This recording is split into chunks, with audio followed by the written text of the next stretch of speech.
इसलिए जब देखो कोई बात तो आप उसमें प्रेसिडेंट रूल लगा देंगे। बंगाल में क्या हुआ भाई? इतनी सुख शांति बंगाल में शायद देश में कहीं नहीं होगी। बहुत दुख के साथ कहना पड़ रहा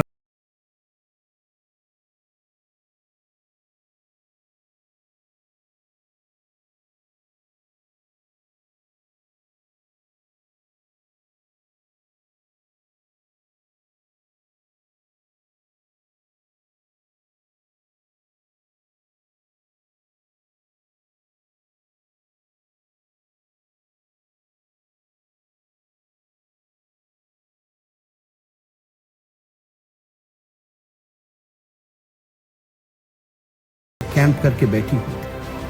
मुर्शिदाबाद में हुई हिंसा सोची समझी राजनीतिक साजिश है। बीजेपी बंगाल के नेताओं को अब कोई काम नहीं रह गया। एक ही मुद्दा है कि कैसे भी बंगाल से महिला कद्दावर और इंपॉर्टेंट नेता मुख्यमंत्री ममता बनर्जी को हटाकर सत्ता हथिया ली जाए। लेकिन ये बीजेपी कुछ भी कर ले, साम दाम दंड भेद कुछ भी अपना ले, बंगाल में आज तक अपनी जगह नहीं बना पाई है। ये कहना है टीएमसी सांसद का। ममता बनर्जी हिंदुओं से नफरत करती है।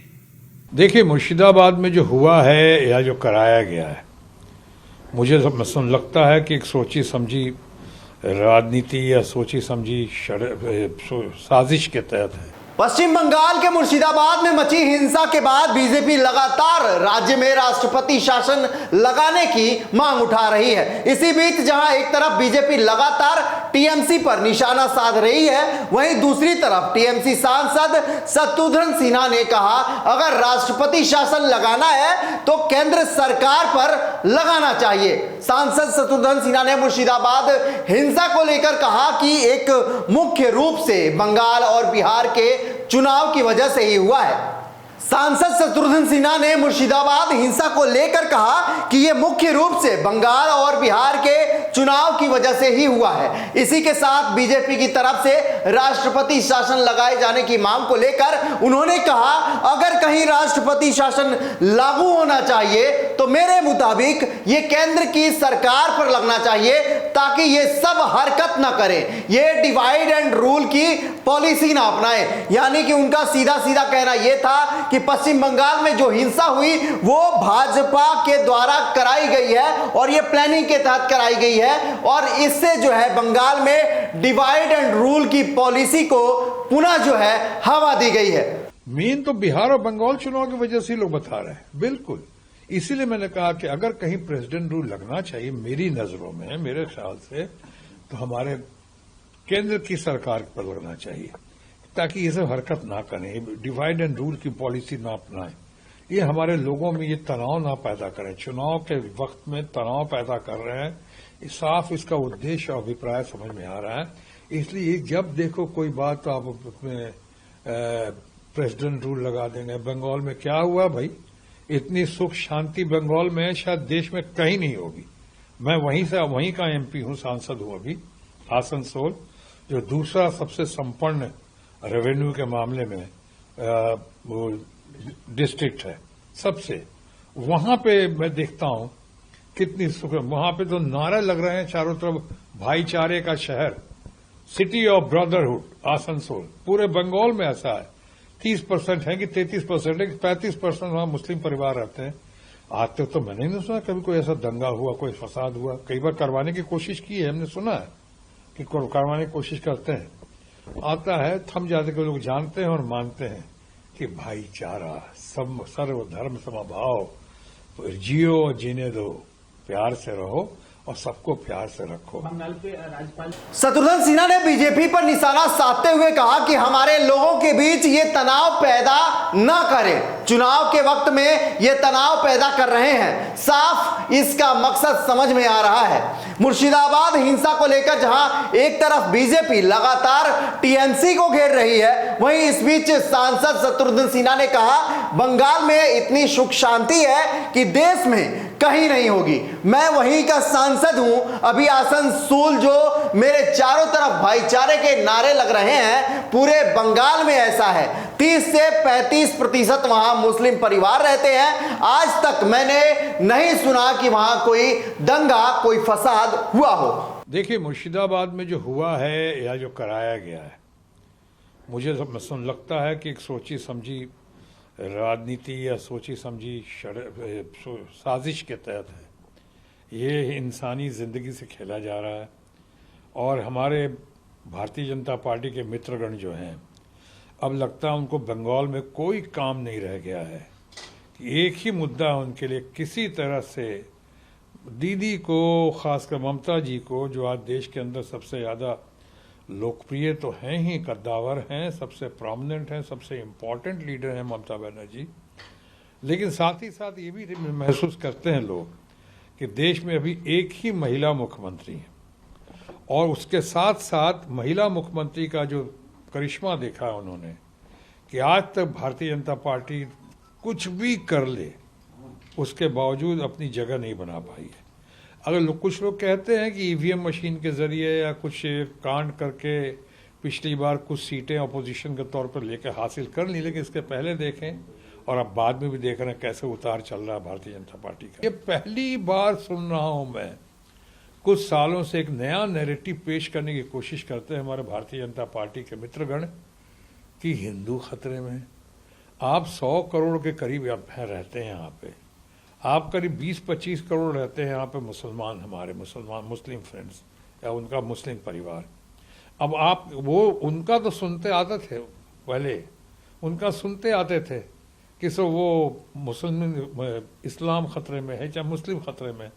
अब यहाँ चल रहा नया नैरेटिव कि हिंदू खतरे में। क्यों खतरे में है भाई?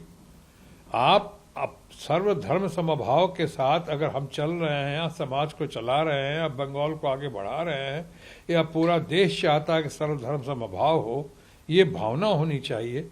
उस बीच में आप क्या नैरेटिव दे रहे हैं कि साहब इतने मुसलमान मारे गए, इतने हिंदू मारे गए। हिंदू नहीं मारे गए, मुसलमान भी नहीं मारे गए, सबसे पहले भारत माँ की संतान मारे गए, हमारे अपने लोग मारे गए। सर्वधर्म समभाव का तकाजा है कि जो हमारे भारत देश में है और जो भारतीयता जिसके अंदर है, जिसके अंदर भारतीयता है, जो भारत को मानता है, जो भारत का नागरिक है, वो सब भारत माँ की संतान है। चाहे किसी जाति का हो, किसी जात का हो, किसी मजहब का हो, किसी धर्म का हो।